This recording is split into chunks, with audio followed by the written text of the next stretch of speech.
આંગણીએ વાલે ગોવર્ધન ધોળ્યો પ્રભુ ગોવર્ધન ધોળ્યો ઇન્દ્રનો ગર્વ ઉતાર્યો ઇન્દ્રનો ગર્વ ઉતાર્યો જય જય ગિરધારી ઓમ જય કાના કાળા ગુણ તળો તુજ પાર કે મેં નહીં આવે પ્રભુ કે મેં નહીં આવે મેથી વેદ પુકારી મેથી વેદ પુકારે પુનીત ગુણ ગાવે ઓમ જય કાના કાળા ઓમ જય કાના કાળા પ્રભુ નટવર નંદલાલા મીઠી મોરલી વાળા મીઠી મોરલી વાળા ગોપીના પ્યારા ઓમ જય કાના કાળા ઓમ જય કાના કાળા ઓમ જય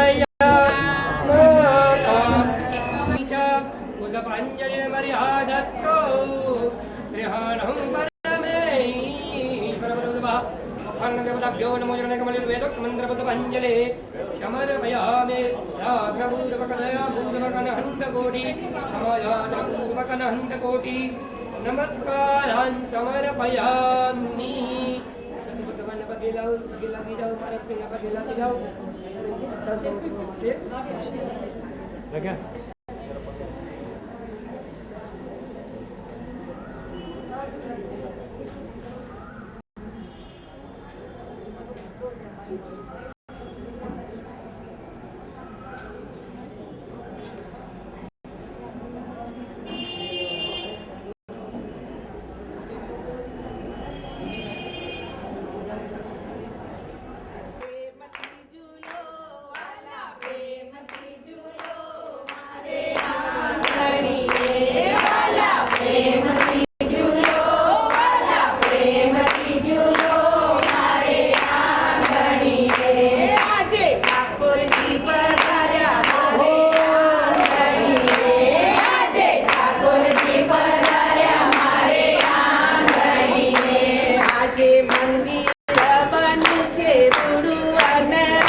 वसुदेवसुतं देवं कंसचाणूरमर्दनं देवकी परमानन्दं कृष्णं वन्दे जगद्गुरु।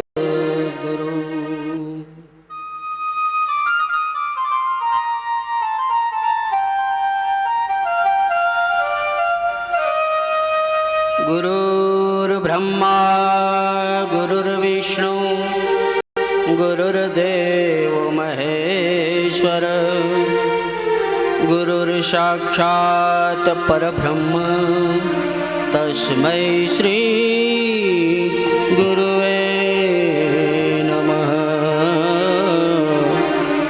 तस्मै श्री गुरुवे नमः।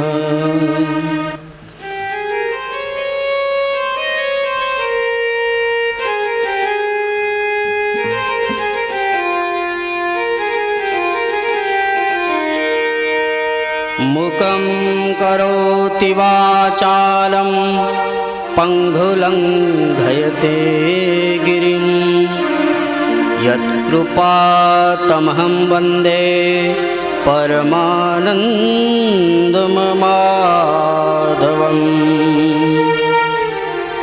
या देवी सर्वभूतेषु शक्तिरूपेण संस्थिता नमस्तस्यै नमस्तस्यै नमस्तस्यै नमो नमः। सर्वमङ्गलमाङ्गल्ये शिवे सर्वार्थसाधिके शरण्ये त्र्यम्बके गौरी नारायणी नमोस्तुते। या देवी सर्वभूतेषु बुद्धिरूपेण संस्थिता नमस्तस्यै नमस्तस्यै नमस्तस्यै नमो नमः। नमस्तस्यै नमस्तस्यै नमस्तस्यै नमो नमः। या श्री स्वयं सुकृतिनां भवनेश्वरलक्ष्मी पापात्मनां कृतधिया हृदयेषु बुद्धि श्रद्धा सदां कुलजन प्रभवस्य लज्जा त्वां तं नता स्म परिपालय देवी विश्वम्।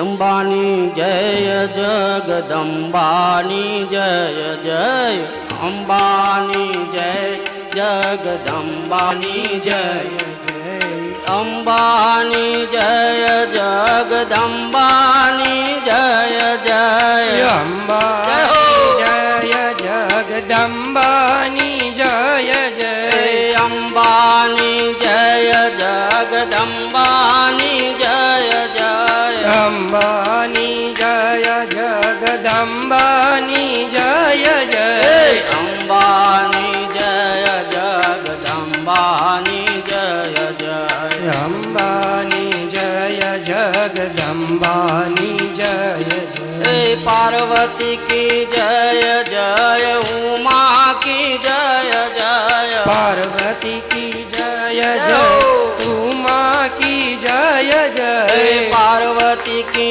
जय जय उमा की जय जय पार्वती की जय जय उमा की जय जय अम्बा की जय जगदम्बा की जय जय अम्बा की जय जगदम्बा की जय जय अम्बा की जय जगदम्बा की जय जय अम्बा की जय जगदम्बा की जय जय ओखा की जय जगदम्बा की जय जय ઓખા કી જય જગદંબા કી જય હે ઓખા કી જય જગદંબા કી જય જય ઓખા કી જય જગદંબા કી જય જય હે અંબા કી જય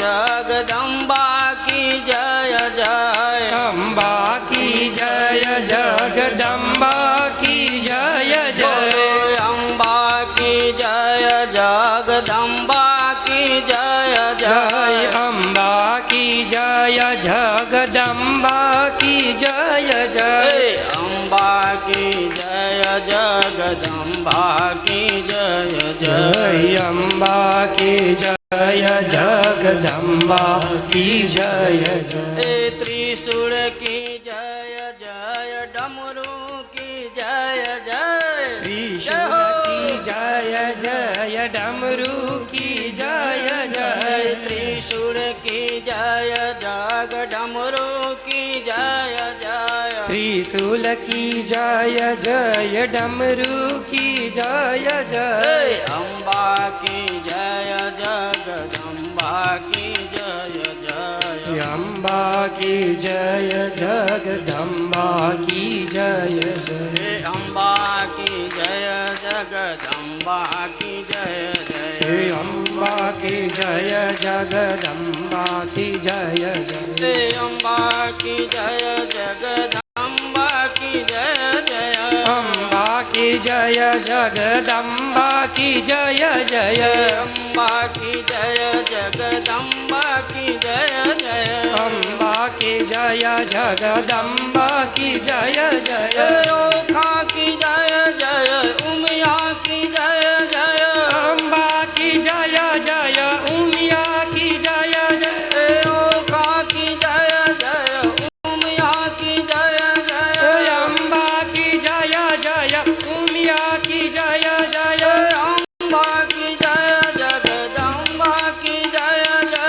અંબા કી જય જગદંબા કી જય જય અંબા કી જય જગદંબા કી જય જય અંબા કી જય જગદંબા કી જય જય હે અંબા કી જય જગદંબા કી જય જય અંબા કી જય જગદંબા કી જય બોલો અંબા કી જય જગદંબા કી જય જય અંબા કી જય જગદંબા કી જય જય બોલીએ શ્રી અંબે માત કી જય કૃષ્ણ કનૈયા જય શ્યામ સુંદર શ્રી અમનેજી મહારાણ જય શ્રી વલ્લભાધીશ કી જય શ્રી ગોવર્ધન નાથ કી ગિરિરાજ ધરણ કી જય લક્ષ્મી નારાયણ દેવ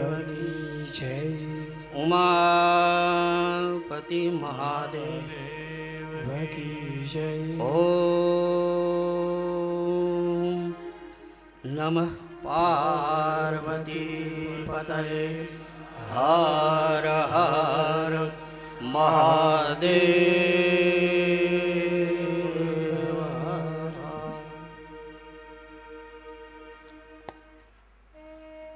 શ્રી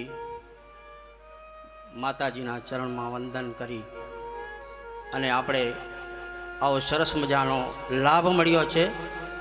ચૈત્ર એવો મધુમાસ કહેવામાં આવે છે. ચૈત્ર માસને મધુમાસ કહેવામાં આવે છે. એટલું બીજું નામ પડ્યું આપણા ભગવાનનું નામ માધવ. મધુમાસની અંદર અનેક ઉત્સવો આવે છે, જેની અંદર સરસ મજાનો લીમડો ખીલેલો હોય, કડવો લીમડો. આ ચૈત્ર મહિનામાં જ આવે અને આ ચૈત્ર માસમાં કડવું ખાવું. લીમડો ખાવાથી કોઈ રોગ નથી આવતો, તાવ પણ ના આવે. અને આ લીમડો આપણા ભગવાનને ઉત્સવમાં ધરાવાય છે. ચૈત્ર મહિનામાં લીમડાના કૂણા, પુષ્પ, મિશ્રી ને આ બધું ભગવાનને ચૈત્ર મહિનામાં પ્રસાદી રૂપે અપાય છે. ચૈત્ર માસમાં બીજો શું મહિમા છે તો કે આ માસમાં નવરાત્રિ આવે છે. જેની અંદર આપણે ચૈત્ર માસમાં અનુષ્ઠાન કરીએ છીએ. વર્ષમાં 4 નવરાત્રિ આવે છે. મહા મહિનાની, આસો માસની, અષાઢ માસની અને ચૈત્ર માસની. એમાં અનુષ્ઠાન માટે ઉત્તમમાં ઉત્તમ ચૈત્ર મહિનો કીધો છે. કારણ કે ચૈત્ર મહિનામાં સૂર્ય 16 કળાએ ખીલેલો હોય છે અને એનું તાપમાન, એની શક્તિ એ આપણા અનુષ્ઠાનમાં મિશ્રિત થાય છે. આપણું અનુષ્ઠાન એ પુષ્ટ બને છે. અને ચૈત્ર મહિનામાં આ ઓખાનો મહિમા એ માં ભગવતી પાર્વતીજીએ વધાર્યો. આ ચૈત્ર માસની અંદર ઓખાનો એટલો બધો મહિમા છે કે ઓહો, એક દિવસ પણ મીઠા વગરનું આપણે ખાઈએ ને ભાઈ તો આખા મહિનાનું ફળ મળે છે, 30 દિવસનું. આમ તો 30 દિવસ નમક ન ખાવું જોઈએ, પણ ન હાલે ને. એક દિવસ આપણે ન ખાઈને ચક્કર આવવા માંડે, વળી લીંબુના પાણી પીવા પડે. એટલે આખો મહિનો મીઠું ન ખાય તો કાંઈ નહીં, પણ એક દિવસ જો મીઠાનો ત્યાગ કરશું, લખ્યું છે આમાં ઓકારણમાં, બધા વાંચતા જશો, આવે છે 30 દિવસ નહીં તો 5 દાડા, 5 દિવસ નહીં તો 3 દિવસ, અને 3 દિવસ ન ફાવે તો એક દિવસ પણ મીઠાનો ત્યાગ કરી અને અલુણું અન્ન ખાશું તો આપણા ઘરની અંદર શું, આપણા કોઈ કુટુંબને તાવનો સ્પર્શ નહીં થાય. આ વરદાન છે ભગવાનનું. અને તાવ જ્યારે આવ્યો ત્યારે એણે માગ્યું, ત્યારે પ્રભુએ કીધું કે તારે ઓખારણમાં જ્યાં જ્યાં કથા થતી હોય, જે ઘરમાં પુસ્તક હોય એ ઘરમાં તારે જવાનું નહીં. હા, નહીં તો તારી ખેર નથી, હાડકા ભાંગી નાખીશ. જે ઘરમાં ઓખારણ વચાય એ ઘરની અંદર ભૂત, પ્રેત, પિશાચ કોઈ આવતા નથી, તાવ પણ આવતો નથી.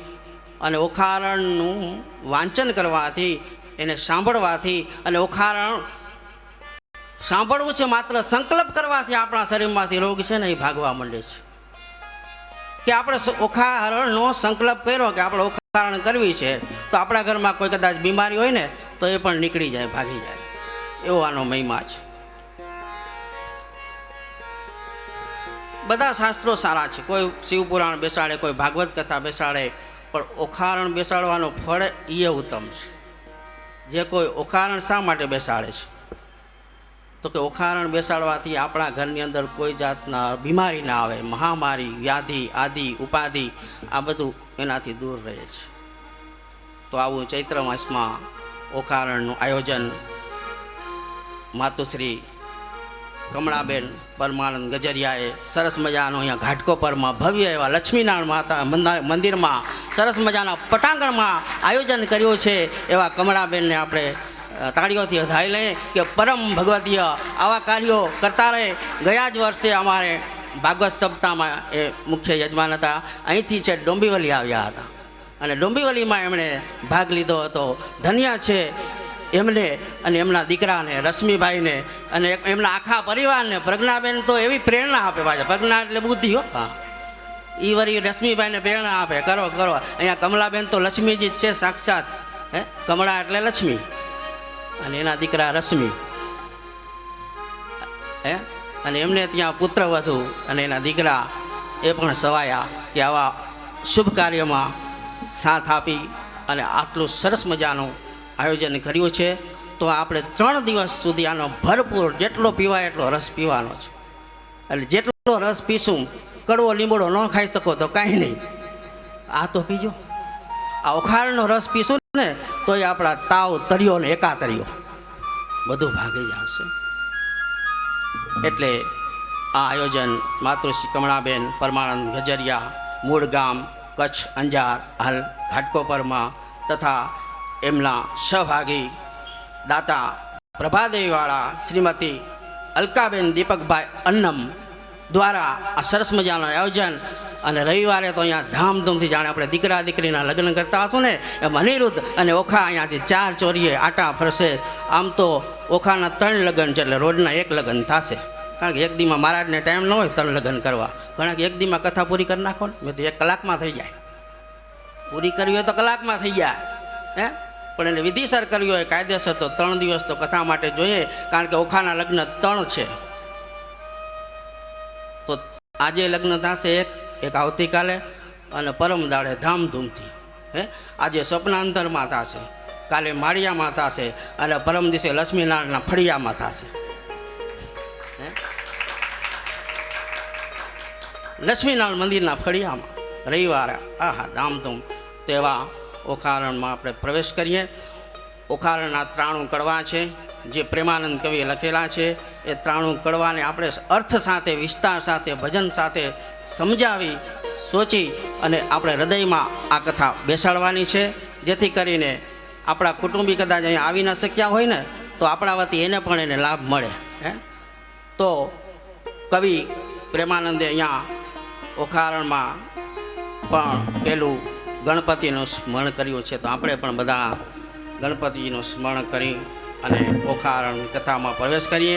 આ કથા ભાગવતમાં પણ આવે છે. 10મા સ્કંદમાં સુખદેવજી અને પરીક્ષિત વચ્ચે આ સંવાદ. સુખદેવજી પરીક્ષિત રાજાને કહે છે કે મને ઓખારણની કથા સંભળાવો. એટલે આ કથા ભાગવતજીમાં પણ આવે છે. તો એવા ગણપતિજીની પ્રાર્થનામાં આપણે પ્રેમાનંદ કવિએ ગાયેલું છે. આપણે બધા સાથે બોલીએ. જેની પાસે ઓખારણ હોય એ સામે રાખજો. બહુ ગાઈને મજા આવશે, આનંદ આવશે. એક નામ મુજને સાંભળ્યું શ્રી ગૌરી પુત્ર ગણેશ, પાર્વતીના અંગથી ઉપજો કાત્ર તણો ઉપજે.